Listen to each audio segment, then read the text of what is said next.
Mr. Roboto. Domo arigato, geek to me radio, da da da da da da.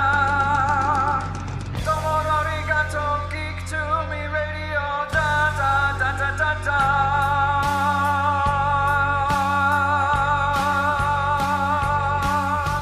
Welcome, welcome, welcome, boys and girls, geeks and nerds, to another edition of Geek to Me Radio. Today I am joined in studio by Tom Stockman from We Are Movie Geeks. We are talking about the King Baggot Tribute that's happening at the Missouri History Museum on September 28th, and we'll be talking about so much more. Stand by.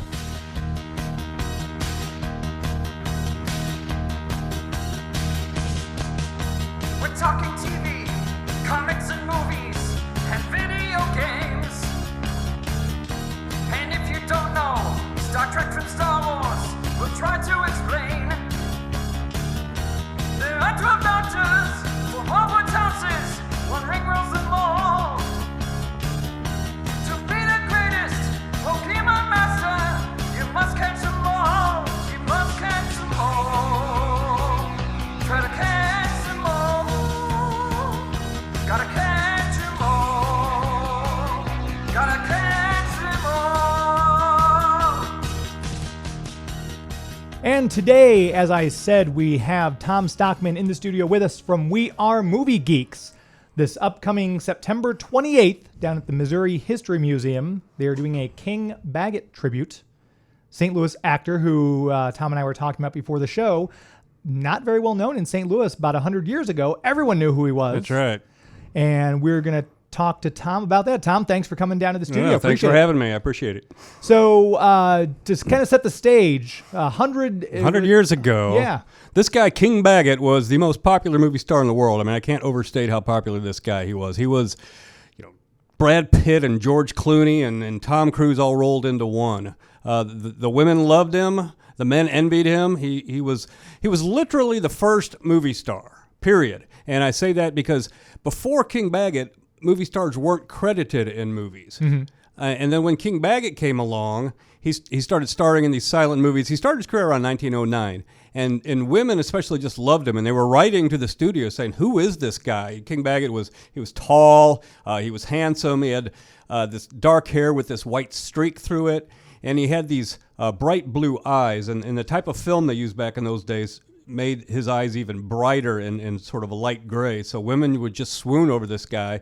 So they decided to credit him. So it would be, a movie starring King Baggot. So he was the first actor that people went to a movie to see that movie because a certain actor was in it. And he was from St. Louis.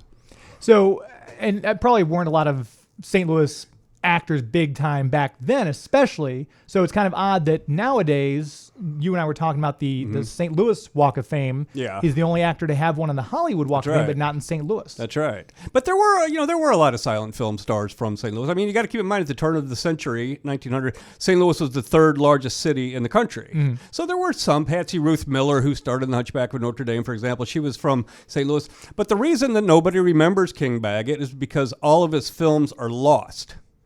Chalk it up to the lack of foresight in silent film preservation. They just didn't hang on to these films, and there's a few reasons behind that, and I could get into it. For example, I mean, what is film? Film is some chemicals trapped between two pieces of plastic, and over time those chemicals would deteriorate, or they were also very flammable too. Mm-hmm. So you had to store them in a certain temperature, climate controlled environment. There was a way to transfer it to a less combustible type of film stock. That technology did exist in those days, but there was no foresight. It's kind of hard to wrap your head around. Why would they want to? Right. Yeah. It's like they just thought, this is a film that people are going to enjoy, and it never crossed their mind that 10 years or 50 years later somebody would watch it again. So these films that King Baggot starred in, and his peak period I would say would be between about 1909 and about 1916 is when he was so huge. But they never found a second audience. Mm-hmm. Yeah. Yeah, and obviously the technology at the time, it was a novelty to have a radio and things like that in the house, a telephone. So much less they would never have thought, we can watch movies in our home on our TV one day. Right. So why preserve these things? Right. So he starred in over 300 films. And like I said, a film in those days was called a one-reeler, and it lasted about 16, 17 minutes in that period. But he starred in over 300 of these. All kinds of movies, comedies and dramas and melodramas and historical pieces. And he was the first American actor to play a detective in a recurring role in several films. King the Detective, and the name of the detective was King Baggot, which isn't too clever. But his whole career was a career of firsts, really, and he just deserves, I think, some recognition in this town.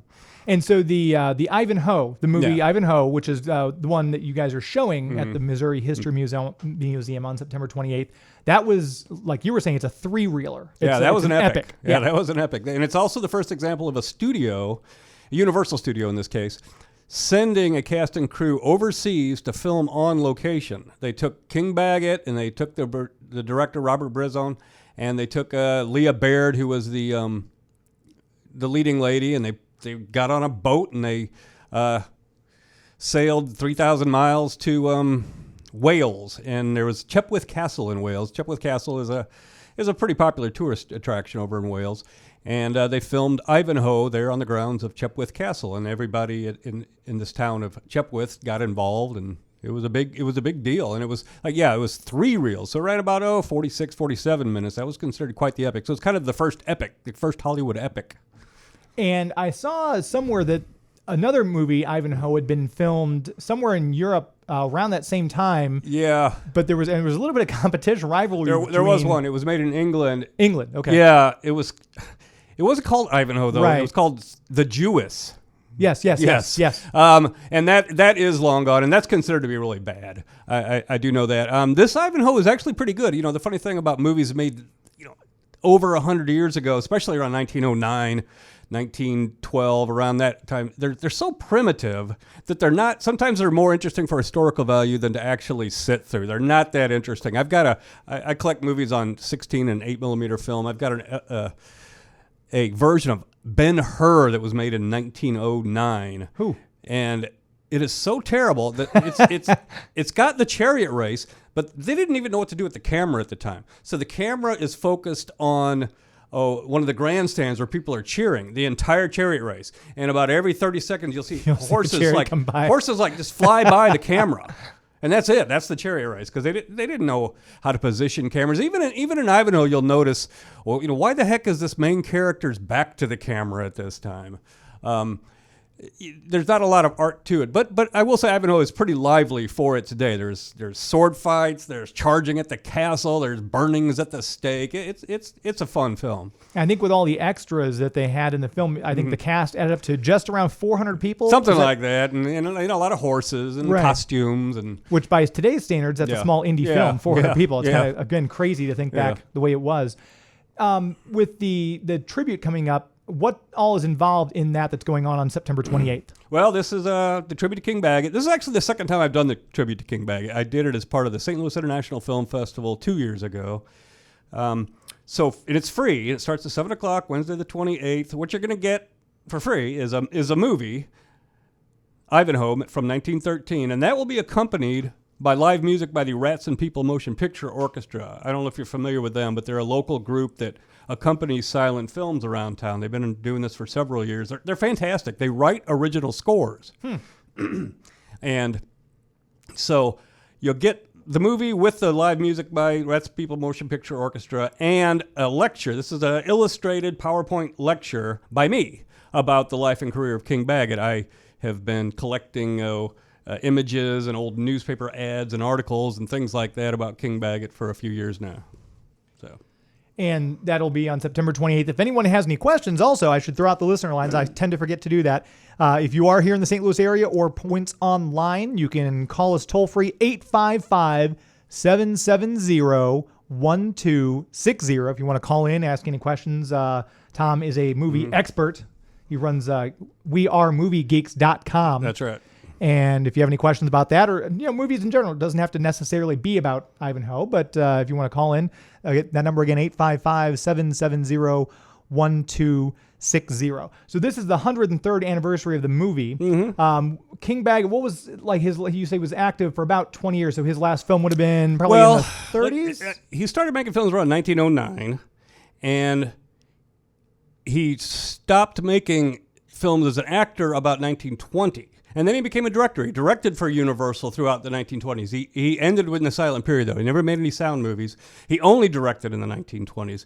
He directed a Western called Tumbleweeds with William S. Hart. That's very famous Western, very influential Western.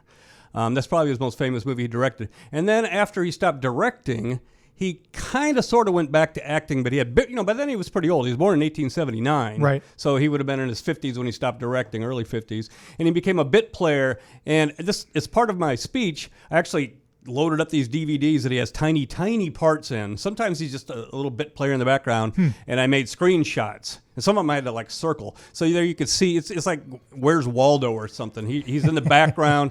Like he's in The Black Cat with Boris Karloff and Bela Lugosi. He's one of the devil worshippers that show up at Karloff's castle at the end. He doesn't have any lines, but there he is. All right, we'll be talking more with Tom Stockman from WeAreMovieGeeks.com after this.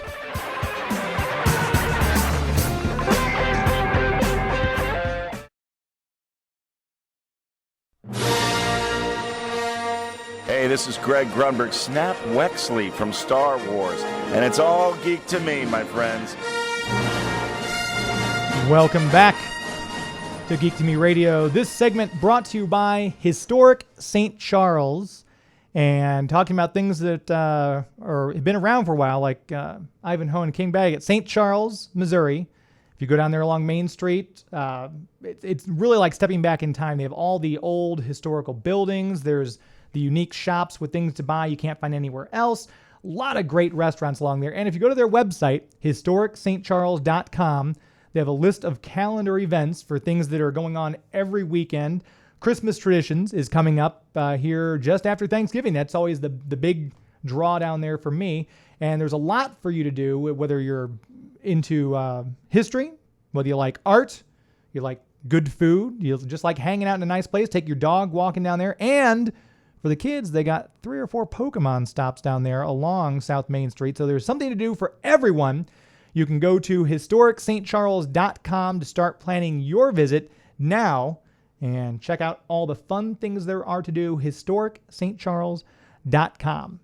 I'm joined in studio by Tom Stockman. We've been talking about Ivanhoe and the King Baggot Tribute that's going on at the Missouri History Museum on September 28th.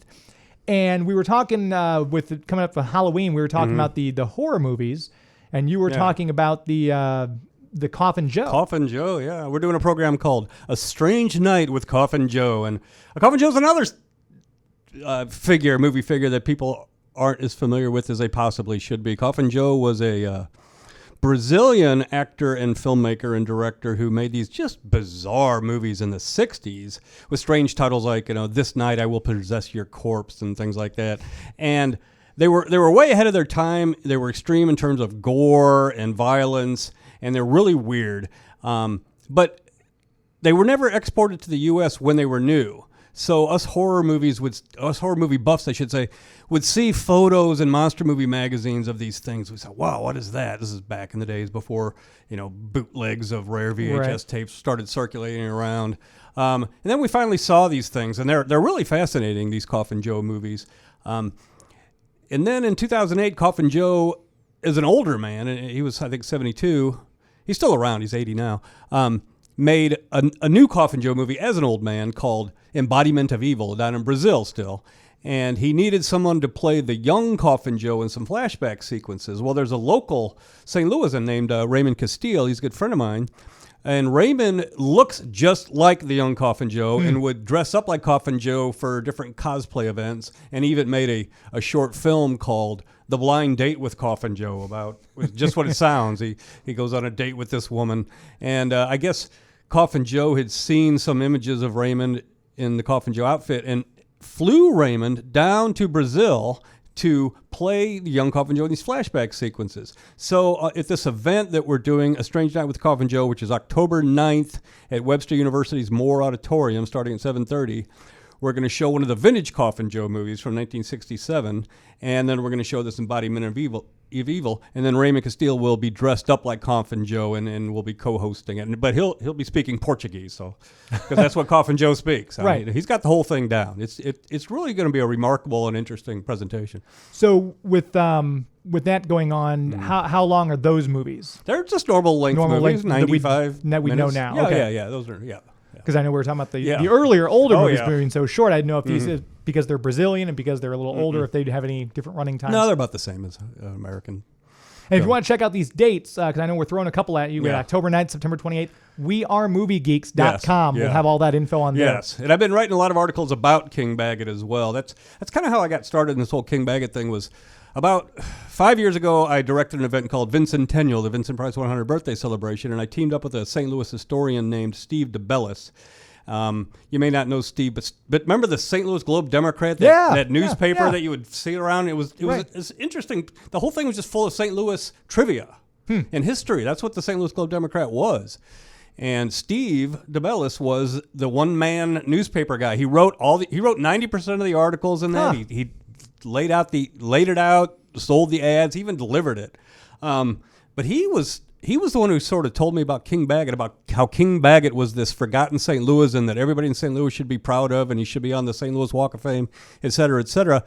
And I became convinced that King Baggot was a worthy cause. And Steve and I, when we did the Vincentennial together, we teamed up and we did an all Vincent Price issue of the Globe Democrat. Well, 2 years ago, we were going to do an all King Baggot issue of the Globe Democrat. And we collected images and old newspaper ads. I wrote all these articles. Steve wrote a couple of articles himself. But sadly, 2 years ago in August, Steve died suddenly. He was just 59. And with him died the Globe Democrat. And we were unable to publish that all King Baggot issue. But I did start the King Baggot Tribute Facebook page. So all of the images that I found of King Baggot over the years, I put on that page, and the articles I put on wearemoviegeeks.com. In fact, next week I have an interview with King Baggot's grandson, King Baggot III, that I'll be putting up on wearemoviegeeks.com. And he has interesting stories. He worked in Hollywood. He was a cinematographer for movies like Cheech and Chong, Up in Smoke, and Revenge of the Nerds, and things like that. You'll see his name in credits too. How old is he? Well, he's probably in his mid-70s now. Okay. He's retired. He hasn't worked in a while. But he was an interesting guy. He was a news cameraman in the 60s. And he found himself in the middle of the Charles Manson trial, believe it or not. He and a reporter followed Manson's trail after Manson's gang had murdered Sharon Tate and them. They had driven down a mountain road and had thrown all the bloody clothes off the side of the road. The police never found these bloody clothes, but King Baggot III and his reporter found the bloody clothes. So then Charles Manson, who was acting as his own attorney, tried to frame the murders on King Baggot. It's all in Vincent Bugliosi's book, Helter Skelter. Wow. It's an interesting story, but he goes into this, and then he became a cinematographer in Hollywood and had great success there. So now I got to ask, what did King Baggot II do? King Baggot II, he worked in Hollywood too. His name was Robert King Baggot. He was a assistant camera operator and a camera loader. You'll see his credits in some films too. Sadly, though, in 1962, he was in Hawaii filming a Walt Disney movie called Robinson Crusoe USN, starring Dick Van Dyke. And he was on a boat shooting from a boat, some exteriors, and a wave knocked the boat over and he drowned. He was just in his 50s, I think, early 50s. Yikes. Yeah, that was King Baggot II, yeah.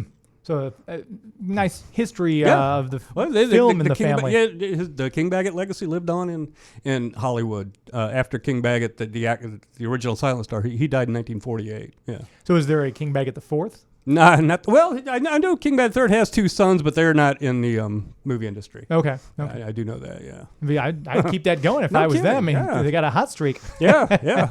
But like I say, he grew up in St. Louis. He went to CBC for high school. Yes. King Baggot. He was born in 1879. Went to CBC. Worked for the St. Louis Browns in ticket sales. At one point in time, he played for the St. Louis Shamrocks. That was the St. Louis's first soccer team here.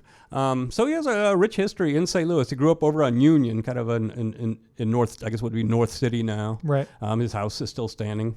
I should go over to his house and bang on the door and say, "Do you know that a big movie star grew up here?" They'd probably throw something at me or something. You never know. Yeah. You never know. Yeah. You don't want to bang on doors and just kind of yelling things at people. Yeah. That'll start something for sure. Yeah.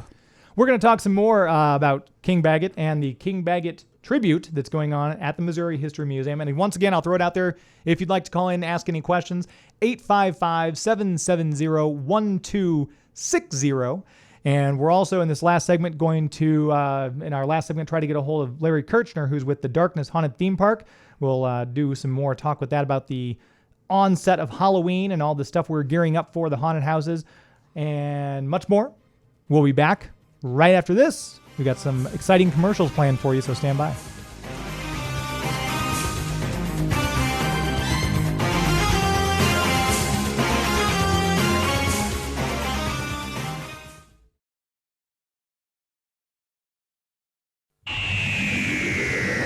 Hello, my name is Sylvester McCoy.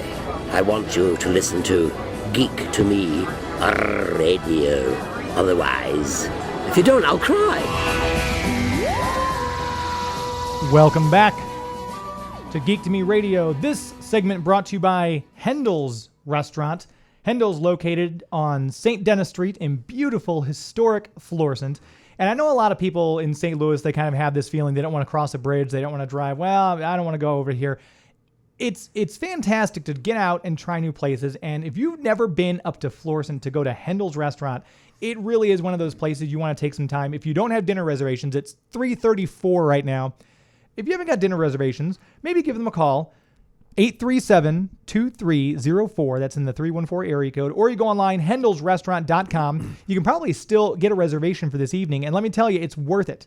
They have fantastic food. They've got drink specials, really nice wine bar. It's going to be pretty nice tonight. You probably can sit out on the patio or their porch. It's just great food, great atmosphere, and it's someplace you really want to check out. If you've not been up there before, if you want to try someplace new, if you're feeling adventurous, check out hendelsrestaurant.com. They're located, as I said, on St. Denis Street in Florissant. Christina and Nathan are fantastic people. They'll take good care of you. And when you get up there, raspberry pork. You're welcome. That's all I'm going to say, raspberry pork. Check out their extensive menu of appetizers, drink selections, and more. hendelsrestaurant.com. Very happy to have them as a sponsor of Geek to Me Radio. We are here in studio. We're with Tom Stockman from wearemoviegeeks.com talking about the King Baggot Tribute. And we were talking, just talking movies in general. And on your website, you do a lot of movie reviews. It's not all historical stuff. So you've seen some of the newer ones. And we were talking Blair Witch a little between the breaks. So did you end up liking it? I did see the Blair Witch about a week and a half ago. Yeah, I liked it.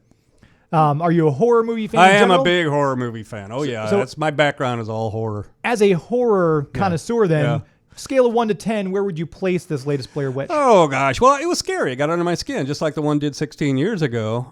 So I'd give it a solid 8, maybe. I don't know. I kind of liked, not to spoil anything, but I kind of liked the way they kind of played with time and space in this movie. They did a little more. And, it's presented as a sequel because it's, I got to go find my sister from the first one. But really, it's a remake. I mean, their entire scenes is they just kind of remade. But that's fine. Yeah, they did it well. Yeah, they did. It was fantastic. Yeah. And I went and saw it with my friend Colin Jeffrey, and he had his Vivo Fit on, and he looked down, he noticed, he says, wow, the last 30 minutes, man, my pulse rate doubled. It's slowly coming back down. Yeah. But it is one of those movies that they kind of don't let up for that last 30 minutes. Yeah. It's just nonstop, go. It's good. I bet it does well this weekend. Hopefully so. And then, so as a horror connoisseur, what would you say top 5 favorite horror films? Of all time? Yeah. Well, I like the old ones. I'd say Texas Chainsaw Massacre of 1974. A lot of it, I think, depends how old you were when you first saw it. Sure. I know people that are 6-7 years younger than me. They love Halloween from 1978. But I saw Texas Chainsaw Massacre when it was new when I was 13. And I couldn't sleep for 2 weeks, and that's all I talk. That's all my friends and I would talk about. So that's still, that's the one that got under my skin, and the one that really I remember the most. So that's my favorite. I also like, the old Universal classics. I love Bride of Frankenstein. I love King Kong. That's not really a horror film. That's more of a monster film. Yeah. But I love fantasy films like that, and Jason and the Argonauts, and the Hammer horror films from the 60s, Curse of the Werewolf, and movies like that. But I love all horror films. We were talking Vincent Price earlier, who's another St. Louis movie star. That's right. And that's one of my classic favorites is House of the Long Shadows. They had Christopher Lee and Peter Cushing and John Carradine. They're all in that one. Yeah, Vincent Price. Boy, boy, he was beloved in this city, and he loved St. Rightly Louis so. as well. You know, he grew up over on Forsyth and went to MICDS, which was known as Country Day School back in those days. But he would always come back to St. Louis. He would come back and perform at the Muni. He did that several times in the 70s. In fact, I saw him play Fagin and Oliver in 1976 when I was a kid. He would speak at local colleges and high schools, and he would always brag about how great St. Louis was and how great the food was here. Oh, yeah. You know, it's funny. It's interesting because Tennessee Williams wasn't born in St. Louis, but he was raised in St. Louis, and he hated St. Louis. He was born the same year as Vincent Price. Huh. And he said St. Louis smelled bad and all this stuff. Wow. And but again, he was gay and he was probably oppressed in some ways, or Vincent Price maybe had a happier childhood. But they want to build a statue to Tennessee Williams over there in Forest Park, and I'm like, why don't we build a statue to Vincent Price? He certainly had more nice things to say about our city than Tennessee Williams did. Yeah, I always enjoyed Vincent Price, especially yeah. his classic little ending there in Thriller and the Michael Jackson Oh, song. yeah. That's- Well, I think that introduced him to a whole new audience. I think a lot of younger people know who Vincent Price is because of that. But he was very media savvy. He did a ton of television all throughout his career. So people were seeing him on their home screens, and they say, "Oh, there's that guy. Let's go out and see one of his movies as well." So his movies did real well. Oh yeah, like I said, though, we did the Vincentennial, we called it, the Vincent Price 100th birthday celebration 5 years ago, and we had a Vincent Price film festival over at the High Point. Roger Corman, who directed all those great films, was in town, and it was a big deal. It was a lot of fun. And if you want to hear more, wearemoviegeeks.com. Stick with us. We'll be back in just a moment on Geek to Me Radio. Who you gonna call? There's something weird, and it don't look good.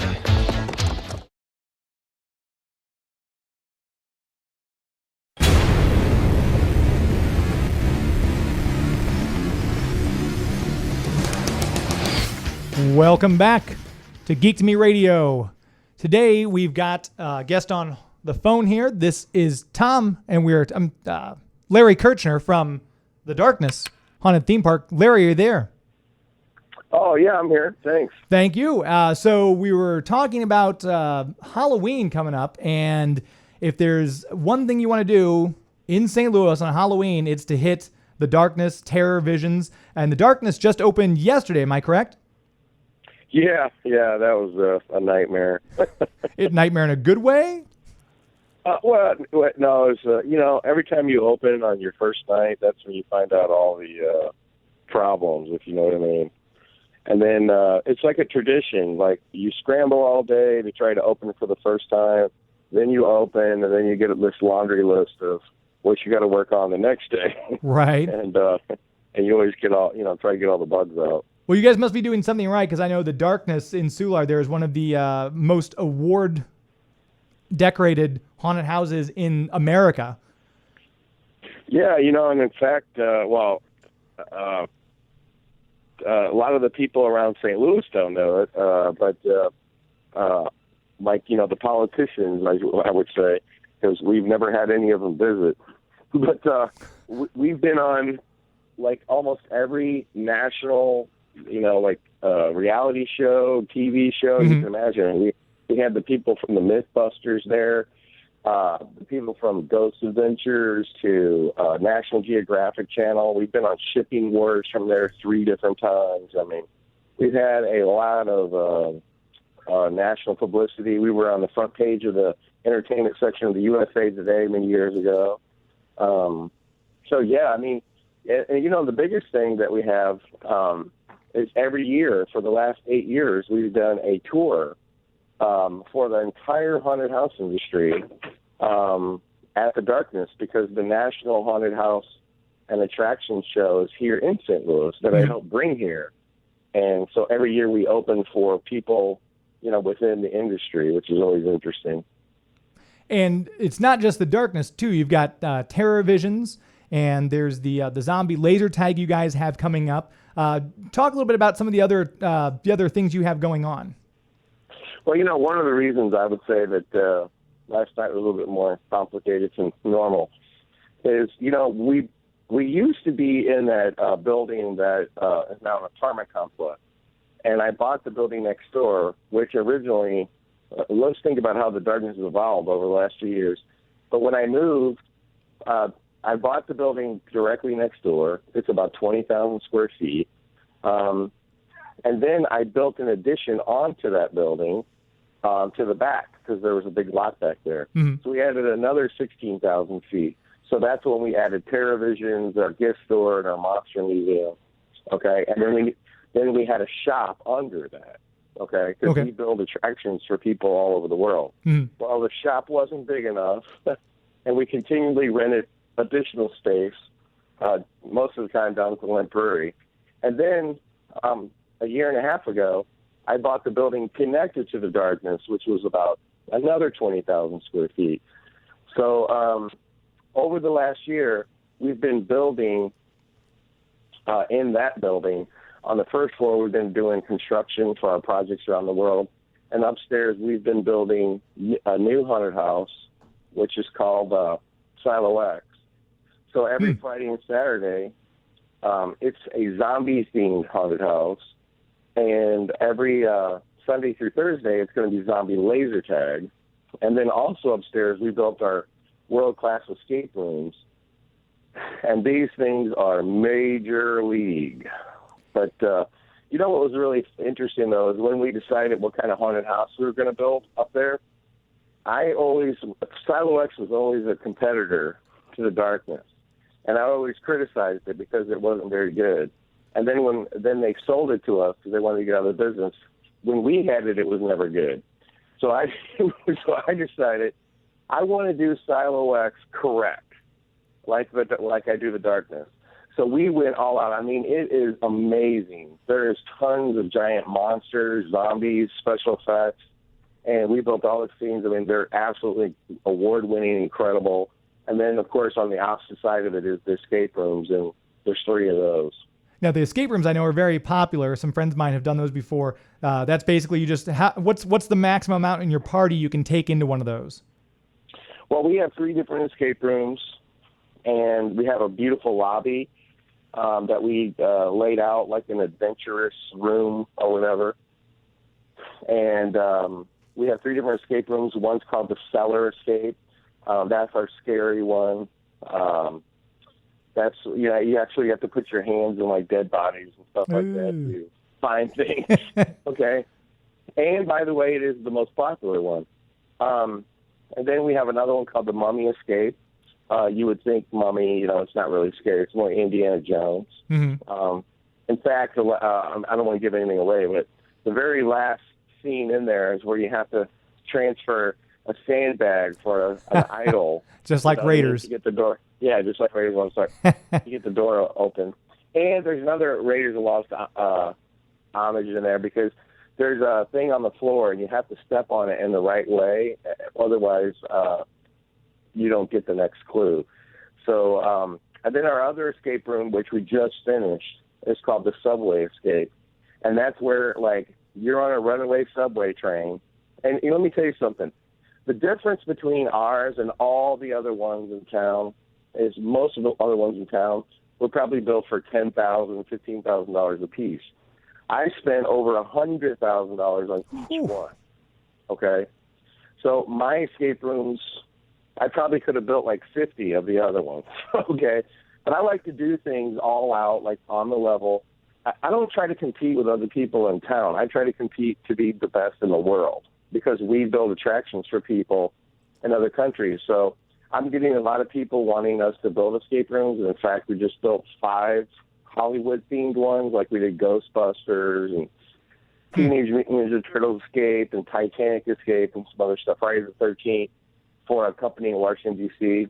that's going to be on a reality TV show. So whenever I might have those clients come visit me, so I need my escape rooms in St. Louis to be ones people from around the world will say, these are the best ones we've ever seen anywhere, not just St. Louis. Right. St. Louis.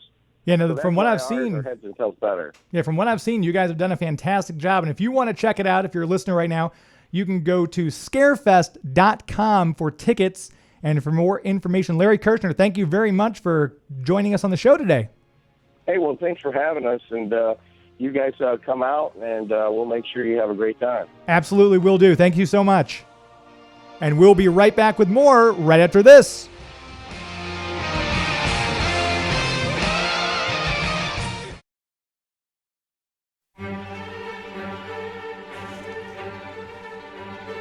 We are back for our final segment here on Geek to Me Radio. This segment brought to you by the Fantasy Shop. 4 locations around the St. Louis area. Fantasy Shop is the official comic book store of Geek to Me Radio, and we're very proud to have them on as sponsors. You can check them out at their website, fantasyshoponline.com. And if you like comic books, they got you covered. If you like gaming, they got you covered. If you want collectibles, they got you covered. And they do it better than just about anyone else. When you go in there, the stores are, it's you feel like you're stepping into something special. Their staff is always very helpful, and it's really just, it's a whole experience. For example, if you're into the gaming, it's not just you can go there and buy games. They actually have gaming stuff going on nightly. Again, you can go to the website fantasyshoponline.com to check out their schedule for gaming events. I know this upcoming Sunday, tomorrow, the 18th, it's sneaking up on us already. 1 p.m. they have board games and other gaming at a live auction schedule at the St. Charles location. That's out there at 2125 Zumbell Road. And then later this month on the 27th, Fantasy Shop St. Charles has a Warhammer Conquest LCG. Starts at 7 p.m. The cost is free, and you play for prizes, playmat for first place, premier cards for first and second place, etc. You can check out all the information for all of your stuff, fantasyshoponline.com, and they've been in business since 1981. For any place in this economy to stay in business, much less do it for 35 years and expand 4 locations, they got to be doing something right. fantasyshoponline.com, the official comic book store of Geek to Me Radio. In our final segment, Tom's still here with us, talking from wearemoviegeeks.com. To remind you again, the King Baggot Tribute is September 28th at the Missouri History Museum. That starts at 7. And you were talking about the live orchestra that plays with that. Yeah. That the Rats and People Motion Picture Orchestra, this is another sort of St. Louis treasure, these guys. They're incredibly talented group of young musicians, and they accompany silent films. And they do, I want to say 5 or 6 shows a year. Usually at the St. Louis International Film Festival, they always do something. I worked with them last year. I did a presentation on Todd Browning, the great director who did Freaks and Dracula, and we showed a silent Lon Chaney film called The Unknown, and they wrote an original score, and they played it. They've written this original score for Ivanhoe that they'll be performing on the 28th. Sometimes there's 5 or 6 or 7 people in this orchestra.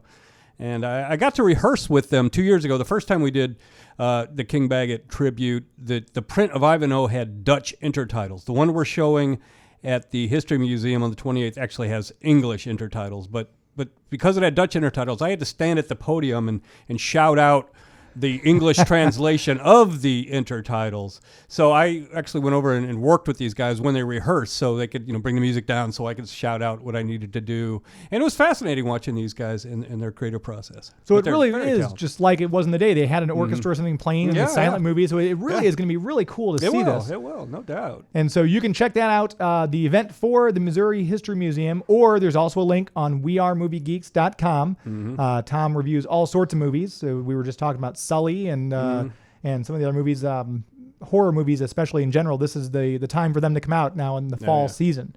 So you can check them out, wearemoviegeeks.com. Again, Tom, thanks for coming in. Oh, thanks for having me. And stay with us next week. We are going to have special guest Jonathan Katz in studio from Dr. Katz, talking about an upcoming musical project he's been working on. You'll want to stick around and hear that.